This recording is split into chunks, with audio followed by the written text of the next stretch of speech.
ఇవాళ ఎవడో కూడా వచ్చి చెప్తాడు జర మంచిగా ఉన్నాం, బాగానే ఉన్నాం, సంతోషంగా ఉన్నాం, కనీసం 1వ తారీఖు కాకపోతే 6వ తారీఖు నాన్న జీతాలు వస్తున్నాయి. తెలంగాణ గొప్పగా పరిపాలించిన అన్నాడు. 10 ఏళ్ళలో ఉన్నాడని 1వ తారీఖు నా జీతాలు ఇచ్చిండు. ఆ సోదరులారా, ప్రభుత్వ ఉద్యోగస్తులను గుండె మీద చేసుకొని చెప్పమనుండ్రి. ఎన్నడన్నా ఆర్థిక పరిస్థితి బాగుంటే ఈ ప్రభుత్వం కోసం 30 రోజులు పనిచేసే కార్మికుడు కానీ ఉద్యోగి కానీ నెల జీతం మీదనే జీవితాన్ని గడిపే వాళ్ళకు 1వ తారీఖు నాడు ఎన్నడన్నా జీతం ఇచ్చిండు ఆ 10 ఏళ్ళలా.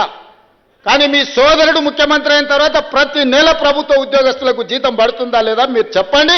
మీరు ఆలోచన చేయండి. మీరు గుండె మీద చేయి పెట్టుకొని చెప్పండి. ఆనాటికి ఈనాటికి ఉన్న తేడాను ప్రజలకు వివరించండి. ఉన్నది ఉన్నట్టు మీకు చెప్తున్నా.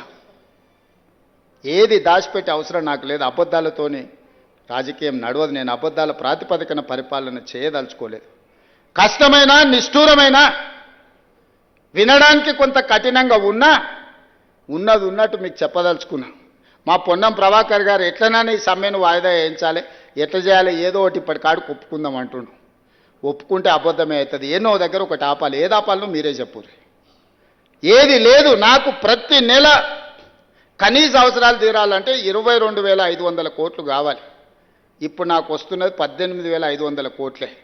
ఇంకొక 7,500 కోట్లు ఉంటే ఆయన 50,000 కోట్ల రూపాయలు కాంట్రాక్టర్లకు పెండింగ్ పెట్టిపోయి నాకు ఇవ్వాలి. మరి నా దగ్గర ఉన్నది ఇదే. అసలుకే నాకు తుట్టు ఉన్నది. మళ్ళీ తుట్టిలో భాగంగా మూలిగే నక్క మీద తాటికాయ వచ్చి పడ్డది అన్నట్టు మీరు సమ్మె పోటు ఏమన్నా ఇచ్చిందంటే ఇది రాష్ట్రానికి నష్టం సోదరులారా.